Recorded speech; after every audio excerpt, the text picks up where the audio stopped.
regurgitating taste in your luminous smile. Hello everybody, Ted Hamelin from Dealer Trainer. Thought it might be a good time to do a video. When isn't it a good time to do a video, right? I'm on a little drive myself. Made me think about demo drives. Getting a lot of questions on Twitter regarding demo drives and what are their importance and what is our objective. Good questions, very, very good questions. Why do something without an objective? Makes no sense. So, the demo drive. Okay. The objective of the demo drive is multifold, but here are some of the things that we're trying to accomplish. We want to get this customer away from the analytical side of buying a vehicle, such as what is the price, what is the interest rate, what is the term, etc., etc., etc., and more into the emotional side of buying something. Human beings buy things from an emotional point of view most often. We don't drive $60,000 pickup trucks, $70,000 pickup trucks because it makes sense financially. We buy it because it emotionally makes us feel good in most cases. So we got to take our customer from that analytical point of view and into an emotional point of view. We mostly have to show them value in the vehicle that they want to buy. Okay, and the way to do that is driving. So I'm taking for granted that you've vehicle selection is spot on, that you've done an amazing walk around. And who drives first in a demo, guys and gals? We all know it's you, okay? We all know that it's the salesperson. I see this week in and week out when I'm training stores where it isn't the salesperson driving first, it's the customer that drives either alone or the salesman gets in the back and plays a secondary role. It doesn't make any sense. It's wrong, wrong, wrong. And I'll tell you why. We're determining a lot of things on the drive. I always tell my customer right after the walk around to get into the passenger seat. I want them to get a perspective they're probably most often not going to get. Okay, so I'm going to drive them for a short while and I'll pass the vehicle over. We also are maintaining control of this deal. It is very, very important. Okay, your customer is a guest, a VIP guest, and we handle that customer. I love the handle word.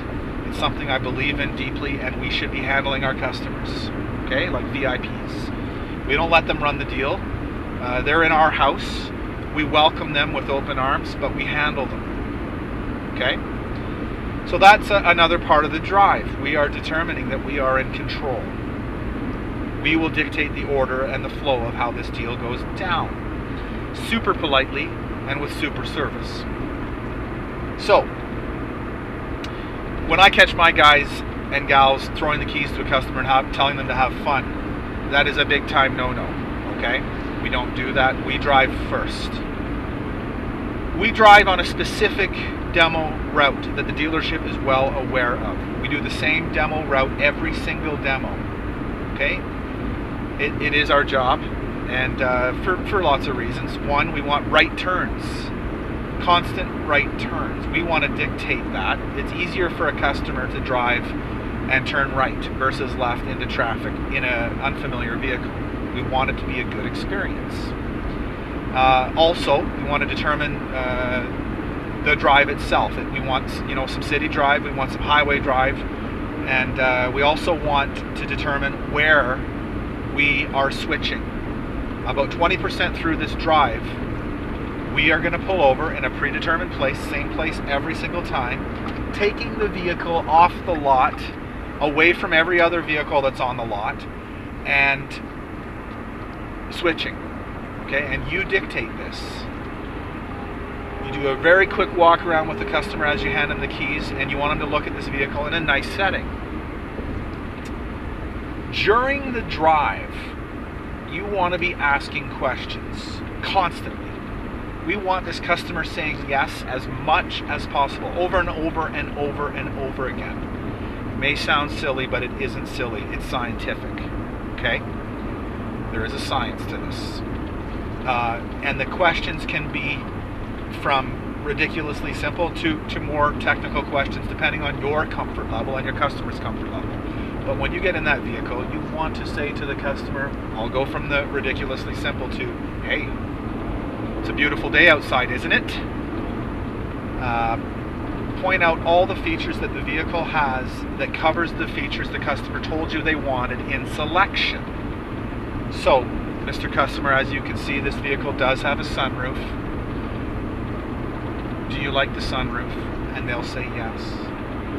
You'll say, Mr. Customer, can you see that this has the superior sound system? They'll say yes. Mr. Customer, can you see that this has heated seats? They'll say, oh, yes. And you go on and on and on and on, and you go through every feature, everything. You know, power windows, power locks, cruise control, all the normal stuff that most every vehicle has today. Get into the backup cameras if it has it, all that stuff, and they just keep saying yes, yes, yes.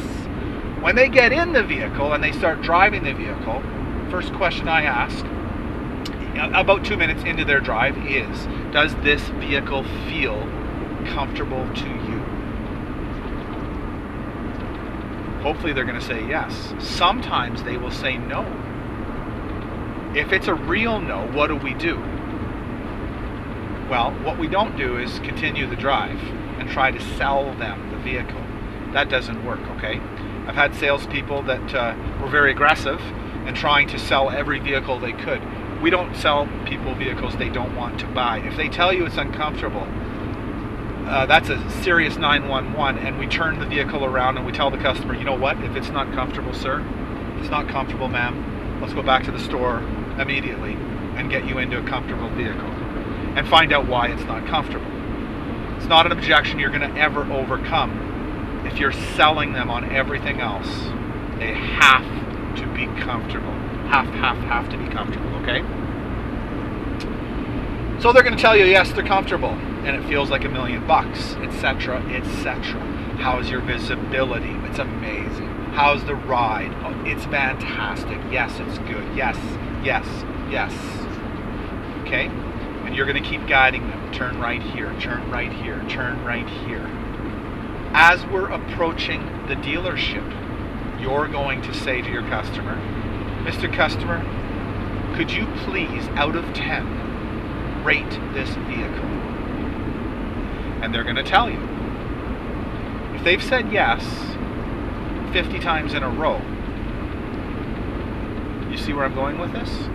They're probably going to give it an 8 or a 9. Sometimes a 7 if they're hypercritical, if they're teachers or engineers. Your next question is, well, what would make it a 10? 99% of the time, what do you think the answer to that is? It's price. The customer's going to say price would make it a 10. Perfect. See, we're guiding this. We are making this happen for the customer. At that point, I always say, well, price is the easiest part of my job, Mr. Customer. We are never, ever undersold. Please park it here in the sold row. One of the first things I do when I take over a store or I help a store is I absolutely make sure and determine there is a sold row. Again, you'd be shocked at how many stores do not have a designated sold row. The customer's probably going to laugh and joke with you. Oh, whoa, whoa, whoa, it's not sold yet, etc., etc. You have the customer park it in the sold row, okay? Very, very important. Again, we're handling our customer. At that point, you're going to get out of the vehicle. You've asked all the right questions. You've got an 8 out of 10. You've parked in the sold row. You're going to go back to your desk. You're going to get coffee, Coke, water, whatever it is for your customer. Of course, you're going to go touch desk with your manager. You're going to inform your manager happily. Mr. Manager, you wouldn't believe it. I've got Mr. Smith and Mrs. Smith at my desk, and we drove the 2014 XYZ. It's an 8 out of 10. It'd be a 10 out of 10 if we could get the price. You see where I'm going? It's professional. It's by process. You're going to sell way more cars when you do it this way every time. No exceptions, without fail. You're going to get better and better at it as you keep continuing to do it.